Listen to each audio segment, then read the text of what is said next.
गोली मारी जा रही है, विशेष वर्ग को टारगेट किया जा रहा है। हाँ, 10 साल से पहले ऐसा कुछ नहीं था। जातिवाद बहुत बढ़ गया इन 10 साल में। बुलडोजर चलाया जा रहा है। और कौन कहता है आसमान में सुराख नहीं हो सकता, एक पत्थर तो तबीयत से उछालो यारो।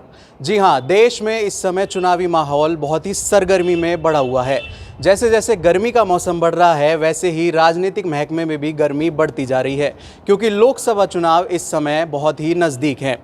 हम इस समय मौजूद हैं जनता जनार्दन के बीच, और ये जनता जनार्दन केवल जनता नहीं है, ये जनता वो जनता है जो अपने वोट से अपने क्षेत्र की ही नहीं बल्कि देश की राजनीति बदलने का भी मादा रखती है। जी हाँ, मेरे देश के प्यारे मतदाताओं, इस समय मैं मौजूद हूँ मुजफ्फरनगर में, और यहाँ पर हम जनता के बीच मौजूद हैं। इस समय देश में बीजेपी से लेकर कांग्रेस तक हर पार्टी चुनावी चाल चल रही है, और अभी हाल ही में कांग्रेस ने अपना चुनावी घोषणा पत्र जारी किया, जिसमें मुस्लिम समुदाय से कई वादे किए गए, और इसी के आधार पर बीजेपी ने उस पर हमला करते हुए कहा कि कांग्रेस मुस्लिम तुष्टीकरण की राजनीति करती है।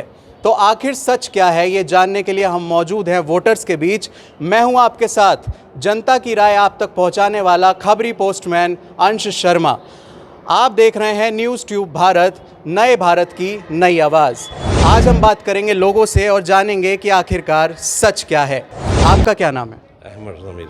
अभी कांग्रेस ने हाल ही में चुनावी घोषणा पत्र जारी किया है, जिसमें मुस्लिम समुदाय के लिए कई सारी बातें कही गई हैं, तो इस पर आपका क्या रिएक्शन है? सबसे पहला रिएक्शन आपका क्या है? देखिए, चुनाव घोषणा पत्र जारी होते हैं, हर बार होते हैं।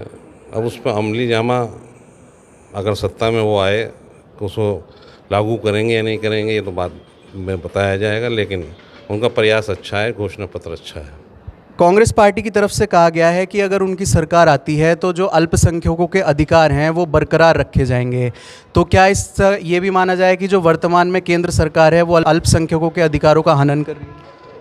हाँ, बहुत सी जगह महसूस होता है। अधिकार तो सबको बराबर होना चाहिए, अल्पसंख्यक हो या बहुसंख्यक हो, उसमें कोई भेदभाव नहीं होना चाहिए, लेकिन महसूस होता है कुछ जगह कि भेदभाव हो रहा है। इस समय देश में, खासकर उत्तर प्रदेश में हम हैं, उत्तर प्रदेश की राजनीति देखते हैं तो उत्तर प्रदेश में एक बहुत ही ट्रेंड में चलता है बुलडोज़र एक्शन।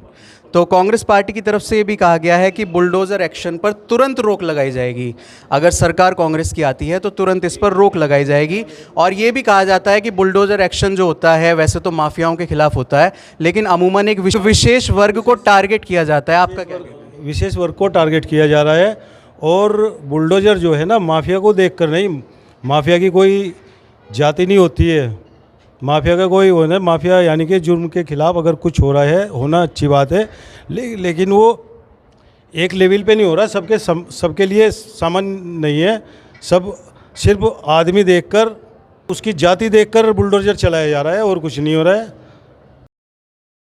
पैरों पे ये गोली कौन, ये ऊपर से कहा है, जो उनके फेवर में बोल जाता है तो ठीक है, और जो नहीं तो सीधी गोली मार रहे हैं। आपको भी लगता है कि जाति देखकर, धर्म देखकर ही बुलडोज़र एक्शन होता है? ज़्यादातर ऐसा ही हो रहा है।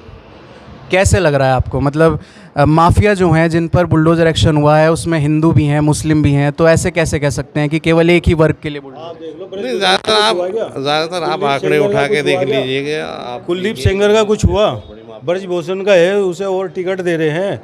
अजय मिश्रा टेनी है, कुछ हुआ, कुछ हो रहा, उनके खिलाफ कोई कार्रवाई हो रही? इतने महीने वहाँ पड़े रहे, किसान पड़े रहे, किसानों के लिए कुछ हो रहा है?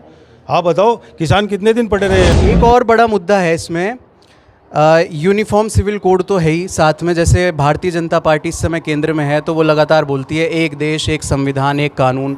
तो उस पर कई सारे पर्सनल लॉज जो होते हैं उनको लेकर ये कहा गया है कि अगर कांग्रेस पार्टी की सरकार आती है, उनके मेंशन में है, घोषणा पत्र में मेंशन है, तो जो शादी जैसी रस्में होती हैं उनमें जो पर्सनल लॉज इम्प्लीमेंट होते हैं उनको, पर्सनल लॉज को ही प्रायोरिटी दी जाएगी, उसमें संविधान या एक कानून के तहत ही सबको नहीं जोड़ा जाएगा।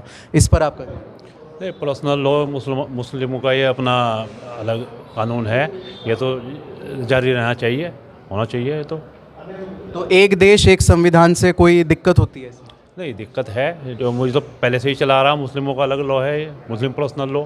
तो वहीं केंद्र सरकार का ये कहना है कि सबके लिए एक ही कानून होना चाहिए, कोई ऊपर नीचे नहीं होना चाहिए, तो इससे फिर पर्सनल लॉज नहीं, सब नहीं। अल्पसंख्यक छात्र छात्राओं और युवाओं के लिए भी इसमें काफ़ी चीज़ें जोड़ी गई हैं कि उनको छात्रवृत्ति के लिए प्रोत्साहित किया जाएगा और अल्पसंख्यकों के जो मुख्य तौर पे अधिकार हैं उनको सुरक्षित रखा जाएगा। तो इस पर आपका क्या कहना है? इस घोषणा पत्र से आप कितने संतुष्ट नज़र आ रहे हैं कांग्रेस पार्टी की? छात्रवृत्ति जो थी ये बीजेपी गवर्नमेंट ने छात्रवृत्ति ख़त्म कर दी। जैसे मौलाना आज़ाद वो थी छात्रवृत्ति मिलती थी वो ख़त्म कर दी है। तो अब ये जैसे मोदी जी की बात पे यकीन कराया लोगों ने 10 साल से, अब कांग्रेस की बात पे भी यकीन करना पड़ेगा। एक बार तो उनको भी दोबारा से मौका देना पड़ेगा। अच्छा, मोदी सरकार का 2 कार्यकाल आपने देख लिए, कानून व्यवस्था कितना बड़ा मुद्दा था। मुजफ्फरनगर जैसी जगह में कानून व्यवस्था बहुत बड़ा मुद्दा था, तो उस पर लगता है कानून व्यवस्था काफ़ी सुधरी है? नहीं, कानून व्यवस्था में सुधार आया है, ये नहीं कह सकते कि सुधरी, कि थोड़ा सुधार आया है कानून व्यवस्था में। जो सुधार है? हाँ, जो वो इस वजह सुधार इस वजह से है कि जो मुस्लिम हैं, मुस्लिमों को टारगेट करके जो वो किया जा रहा है, दहशत फैलाई जा रही है मुस्लिमों को, ये है बस। पाठ्य पुस्तकों का भी इसमें जिक्र किया गया है कि पाठ्य पुस्तकों में भी काफ़ी बदलाव कर दिए जाते हैं सरकार की तरफ से। तो बीच बीच में ये भी आरोप लगते रहे हैं कि इतिहास से छेड़छाड़ होती है। तो कांग्रेस ने अपने मैनिफेस्टो में इसका भी जिक्र किया है कि पाठ्य पुस्तकों में राजनीतिक उद्देश्य से कोई बदलाव नहीं होगा। इस पर आपका क्या है? पाठ्य पुस्तकों में वैसे बदलाव ना होना चाहिए। जो पहले से पढ़ते हुए आ रहे हैं बच्चे, वो क्या गलत पढ़ रहे थे क्या? जो पुराना आज इतिहास तक है, वो थोड़ी जो दूसरी बात ये, अब ये उसको चेंज करके, पुराने इतिहास को चेंज करके नई नई चीज़ें जोड़ रहे हैं। हिस्ट्री चेंज कर रहे हैं, मतलब पूरी हिस्ट्री चेंज कर दी इन्होंने। क्या मगर यहाँ पे उन्होंने हुकूमत नहीं करी, 200-400 साल तक की हुकूमत नहीं करी है। उनको कैसे भुलाओगे आप? वो तो शहरों के नाम बदले जा रहे हैं। कांग्रेस पार्टी लगता है आपको कि हिंदू मुसलमान की राजनीति करती है? नहीं, ऐसा कुछ नहीं। वो तो कांग्रेस सबको लेके चलती है साथ। कांग्रेस ने आज तक करा ही नहीं ऐसा कभी, ऐसा नहीं है। ये 10 साल में ही क्यों हो रहा है कि ऐसे हिंदू और मुस्लिम दिखाई दे रहा है? इससे पहले भी तो 70 साल से क्या ऐसा कांग्रेस यहाँ पर रह रही थी, कभी क्या ऐसा कोई मुसलमानों के धर्म पे किसी चीज़ पे कोई परेशानी नहीं आई। तो आपको ये लगता है कि जब से भारतीय जनता पार्टी केंद्र में आई है तब से हिंदू धर्मनिरपेक्षता पर या सामाजिक ताने बाने का माहौल खराब? जी ज़्यादा हो गया भैया, ये तो है। खैर आज तक हाँ 10 साल से पहले ऐसा कुछ नहीं था। जातिवाद बहुत बढ़ गया इन 10 साल में। तो लगातार लोगों के रिएक्शन है इस पे, और कांग्रेस पार्टी का जो मैनिफेस्टो आया है खासकर उसमें अल्पसंख्यकों के लिए जो बातें कही गई हैं उस पर इन लोगों की ये राय थी। और लगातार हमारा ये प्रयास है कि लोगों से हम इस पर राय लेंगे और आप तक तमाम खबरें हम पहुंचाएंगे। आप देखते रहिए न्यूज़ ट्यूब भारत। मैं हूं आपके साथ अंश शर्मा।